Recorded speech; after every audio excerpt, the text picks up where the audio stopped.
Hey Samford fans, welcome into the 2019 Samford baseball season preview. I'm John McAfoose, happy to be joined by Samford baseball head coach Casey Dunn. Coach, thanks for being here. Glad to be with you. Well, you had a tremendous 2018 season. You won the SoCon tournament. You go to an NCAA regional and beat Florida State. And when you look at your team on paper, you've got most of the offensive production coming back. You did lose two key pieces in Austin Edens and Troy Dixon. Really, everyone else in that lineup is returning, though. You still have that core junior group, guys like Brandon Fryman, Anthony Mulrine, and your sophomore. Some of those guys that had big freshman years like Max Pinto and Brooks Carlson returning. You got to feel pretty good about the amount of production you've got coming back. You look at those guys, and while we have a lot of experience coming back and a lot of big game experience, I think that's what's encouraging.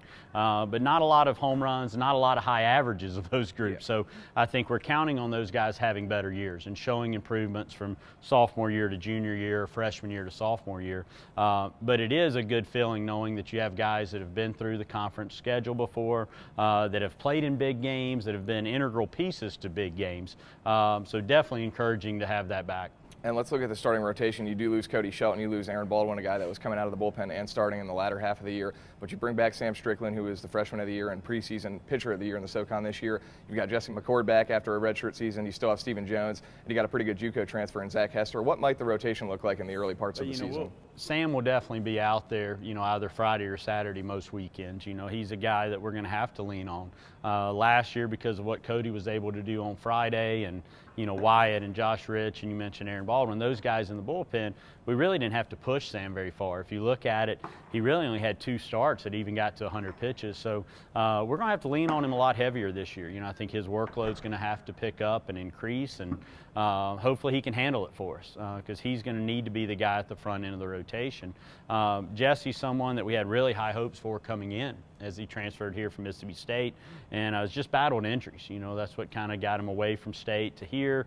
Had another injury with us, but physically I think he's healthy. I think the stuff is back to where it needs to be. He's just got to get out there and get the feel for pitching back, and some of his feel for what he does I think is still developing. But definitely a guy that I think if he can get all the way back could really surprise a lot of people in our league and be a true front end of the game kind of starter. And how about a Sunday starter, potentially Hester, the JUCO transfer? Yeah, Zach's going to start the year on Sundays for us, and we'll see how he does. He's came with a lot of experience from the junior college level, pitched in the national championship, had a lot of accolades coming out of junior college, but this is still a transition for him. A lot of times when junior college guys come, you think it's an easier transition, but man, it's still a big jump for these guys. So the good thing with Zach is he's going to fill up the strike zone with multiple pitches. He's a great competitor, and on Sundays you just got to keep us in a game, and we're going to count on him to do that for us. And you mentioned Rich and Burns. Obviously, the back end of the bullpen is an area that's going to look pretty different. Those guys were big workhorses for you. Might we see maybe Stephen Jones back there, or you still got Jack Rude? What might those late innings look like? No, I think when you look at our success last year and when we really started to play well later in the year is because we were good on the back end. And you mentioned Jack Rude. He kind of developed as a third piece for us last year, and he'll be in the mix there. But we're going to put Stephen Jones and Connor Ratcliffe, 2 seniors in our program that have pitched a lot of innings that we think has really good stuff. Both of them are potential draft guys. We're going to put them at the back end of the game and see if we can't kind of build the game to get it to those 2 guys at crunch time and count on some senior and some veteran leadership on the back end. Talk about the new face in the program. Obviously, we mentioned Hester. You have a couple transfers, but you've also got a freshman class that goes 9 deep. Is there anyone that's kind of stuck out in your mind and earned some early playing time or impressed you in camp? No question. Preston Moore is a freshman from here locally in town that is going to start the year at third base for us and really won that job. He pushed a 2-year starter at third over to second, which is really more of a natural position for Taylor.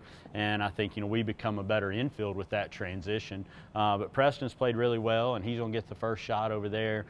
Sonny DeShare, who's a local kid from Hoover, Alabama, will start and hit in the middle of the order in our DH spot early in the year. So those 2 guys offensively hopefully can give us a little punch, a little threat that we lacked last year in the power production, and it's tough to rely on a freshman to do that, but I think both of those guys can kind of give us a little more of a threat in the middle of the order. Looking at the non-conference schedule, you've got some SEC powers like you usually do. You got your typical home and home with Alabama. You've got Mississippi State coming in for a midweek game. You got a weekend trip to Vanderbilt. In addition to those teams, is there anyone that kind of sticks out in your mind as a team you're looking forward to playing? I think, we're fortunate with where we're at to be able to get some of the larger SEC games on the schedule. Bringing Mississippi State here for the first time since we've been here is a positive. They've played here in years past, but this is the first time in my time at Samford we've been able to get them on campus. So that'll be exciting to get, one of the more historic programs in the country to come to our field, play here at the Griff. So we're excited about that. And then just being able to compete against the in-state teams. We're very fortunate in Alabama to have a lot of quality baseball in our state, whether it's a Troy or Jacksonville State, a South Alabama. Adding UNA in their first year of Division I baseball will be neat to kind of play a new program within the state that has a lot of historical tradition at the Division II level. So it should be a good schedule, something I hope our guys are looking forward to, and definitely is going to be one that's going to be very competitive. Picked to win the SoCon by the coaches and the media. I know you might not put a lot of stock into that, but it's got to be a pretty good feeling for your peers to say, hey, Samford's the team that we got to go through. I think, usually all the preseason stuff is who returns the most. Sure. And we do return a lot in terms of numbers, but we also have 4 guys that are playing professional baseball that were with us last year, and it's tough to replace 4 professionals. And that's what we're going to be taxed to do this year, and especially those guys at the back end. I don't know if anybody in our conference was as valuable to their team as what Wyatt Burns was to us last year, and that spot can't be filled by just one person. We don't have someone that can really do what Wyatt did with the workload that we put him under. So it's going to be a challenge, and and our league is always competitive. That's the thing that's the consistent in our conference is from top to bottom. It's competitive. So, it's going to be a challenge for our guys, but hopefully they're excited about the expectations, and the goal now is just to live up to it. Coach, appreciate your time. John, we appreciate it. That's Samford baseball head coach Casey Dunn. Samford will open its season this weekend as they head to South Florida. They'll have their home opener next week at Joe Lee Griffin Field hosting North Alabama on Tuesday. I'm John McAfoose. This has been your 2019 Samford baseball season preview.